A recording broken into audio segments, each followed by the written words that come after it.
എല്ലാ വഴിയിലും നിൻ ആത്മസാന്നിധ്യവും ദിവ്യ പ്രകാശവും നീ നൽകിടേണം. ഇന്നു ദിവ്യ പ്രകാശവും നീ നൽകിടേണം.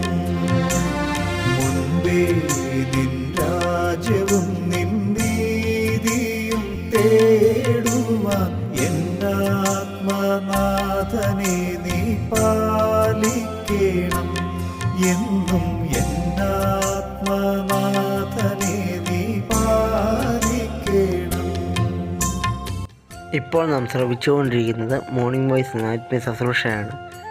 ഇന്ന് രൂത്തിൻ്റെ പുസ്തകത്തിൽ നിന്നും കർത്താവിൻ്റെ ദാസൻ കുഞ്ഞുമോൻ തോട്ടപ്പള്ളി ധ്യാനചിന്തകൾ പങ്കുവയ്ക്കുന്നു.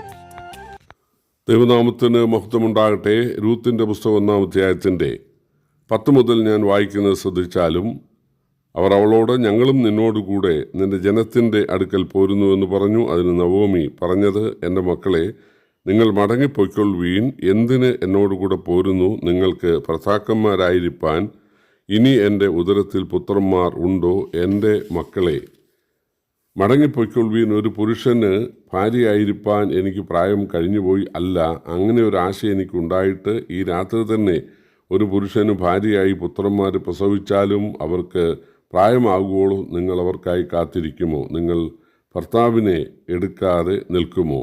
അത് വേണ്ട. എൻ്റെ മക്കളെ, യഹോവയുടെ കൈ എനിക്ക് വിരോധമായി പുറപ്പെട്ടിരിക്കിയാൽ നിങ്ങളെ വിചാരിച്ച് ഞാൻ വളരെ വ്യസനിക്കുന്നു. അവർ പിന്നെയും പൊട്ടിക്കരഞ്ഞു. ഓർപ്പ അമ്മാവിയമ്മയെ ചുംബിച്ച് പിരിഞ്ഞു. രൂത്തോ അവളോട് പറ്റി നിന്നു.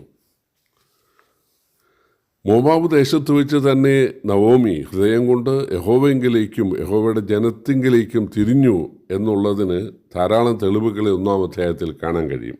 നവോമി കേട്ടത് ഇസ്രായേലിൽ മഴ പെയ്തു എന്നല്ല, യഹോവ തൻ്റെ ജനത്തെ സന്ദർശിച്ചു എന്നാണ്. അതുപോലെ നിങ്ങൾ മരിച്ചവരോടും എന്നോടും ചെയ്തതുപോലെ യഹോവ നിങ്ങളോട് ദയ ചെയ്യട്ടെ.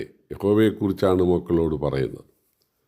അതുപോലെ ഭർത്താക്കന്മാരുടെ വീട്ടിൽ വിശ്രമം ഉണ്ടാകാൻ യഹോവ നിങ്ങളോട് കൃപ കാണിക്കുമാറാകട്ടെ എന്നാണ്. 13-ാം വാക്യത്തിൽ യഹോവയുടെ കൈ എനിക്ക് വിരോധമായി പുറപ്പെട്ടിരിക്കുന്നുവെന്നാണ്. നവോമി യഹോവ യഹോവ യഹോവ, അതാണ് യഹോവ എന്നെ ശിക്ഷിച്ചിരിക്കുന്നു എന്നാണ് പറയുന്നത്. അത് നവോമി യഹോവയെങ്കിലേക്ക് തിരിഞ്ഞു എന്നുള്ളതിൻ്റെ ഏറ്റവും വലിയ തെളിവാണ്. ഇവിടെ നമ്മൾ മനസ്സിലാക്കേണ്ട ഒരു കാര്യം, നവോമി ഒരു വാക്കുകൊണ്ട് പോലും ഭർത്താവിനെ അല്ലെങ്കിൽ മക്കളെ കുറ്റപ്പെടുത്തുന്നില്ല.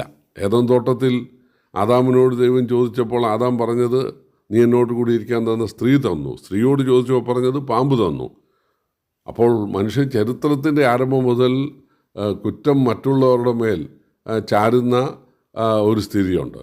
എന്നാൽ ഇവിടെ നവോമി ഭർത്താവിനെയോ മക്കളെയോ കുറ്റപ്പെടുത്തുന്നില്ല എന്നുള്ളത് അവൾ വാസ്തവമായി ദൈവത്തെങ്കിലേക്ക് തിരിഞ്ഞു എന്നുള്ളതിൻ്റെ തെളിവാണ്. ഇവിടെ ദൈവത്തിൻ്റെ യഹോവയുടെ കൈ എനിക്ക് വിരോധമായി പുറപ്പെട്ടിരിക്കുന്നു, ഞങ്ങൾക്കെന്നല്ല എനിക്കെന്നാണ്. അപ്പോൾ തീർച്ചയായിട്ടും ഇതിൻ്റെ ഈ കുടുംബത്തിൻ്റെ ദോഷത്തിൻ്റെ ഉത്തരവാദി നവോമി എന്ന് പറയാൻ കഴിയില്ലേ എന്ന് ചിന്തിക്കുന്നവർ കണ്ടേക്കാം. പ്രിയപ്പെട്ടവരെ, ദൈവദർശനം കണ്ട ആളുകൾ, അത് അബ്രഹാമായാലും നോഹയായാലും യെശയ്യാപ്രവാചകനായാലും യോഹന്നാൻ അപ്പോസ്തലനായാലും നെഹമ്യാവായാലും അവരൊക്കെ തങ്ങളെ തന്നെ താഴ്ത്തിയിട്ടുണ്ട്. അതാണ് നമുക്കിവിടെ കാണാൻ കഴിയുന്നത്. നവോമി ആയിരുന്നു ഈ കുടുംബത്തിൻ്റെ ഈ മോവാബിലേക്കുള്ള യാത്രയ്ക്ക് നേതൃത്വം വഹിച്ചത്. അതിൻ്റെ ഉത്തരവാദി നവോമി ആയിരുന്നെങ്കിൽ നവോമിയെ ദൈവം ആദ്യം കൊല്ലുമായിരുന്നു. ദൈവം നീതിയായിട്ടേ ചെയ്യത്തുള്ളൂ. മരണത്തിനുള്ള പാപമുണ്ട്. മരണത്തിനുള്ള പാപം ചെയ്തത് അത് എലിമേലേക്കും ആൺമക്കളുമായിരുന്നു. അതുകൊണ്ടാണ് ദൈവം അവർക്ക് മരണശിക്ഷ നൽകാൻ ഇടയായത്. വേദപുസ്തകത്തിൽ ദൈവം മരണശിക്ഷ നൽകിയ ധാരാളം ആളുകളുണ്ട്.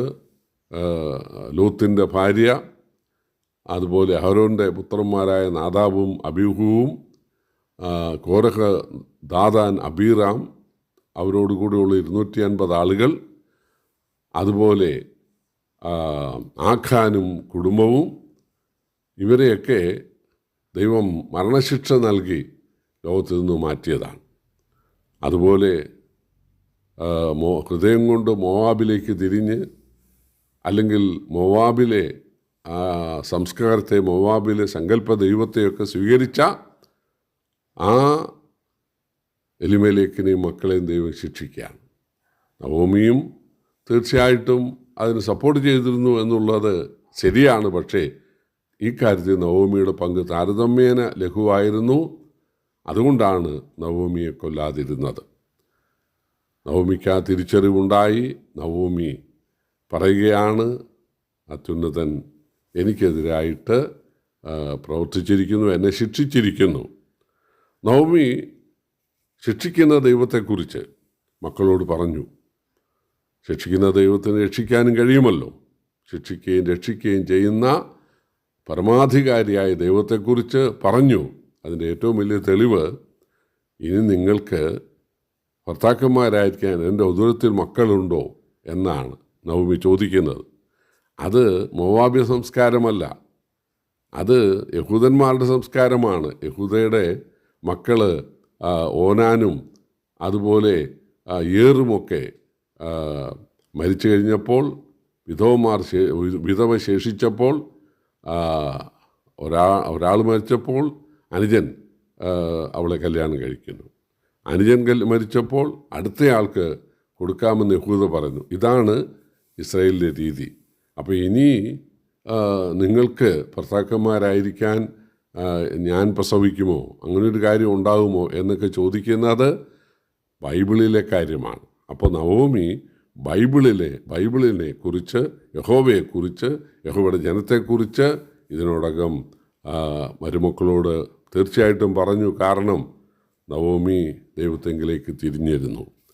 പ്രിയപ്പെട്ടവരെ, നമ്മൾ എത്ര പാപം ചെയ്തവരാണെങ്കിലും, എത്ര പാപത്തിന് കൂട്ടുനിന്നവരാണെങ്കിലും, യഥാർത്ഥമായി ദൈവത്തെങ്കിലേക്ക് തിരിയാൻ തയ്യാറായാൽ ദൈവം ക്ഷമിക്കും, ദൈവം അനുഗ്രഹിക്കും എന്നുള്ളതിൻ്റെ ഏറ്റവും വലിയ തെളിവ് നമുക്കിവിടെ കാണാൻ സാധിക്കും.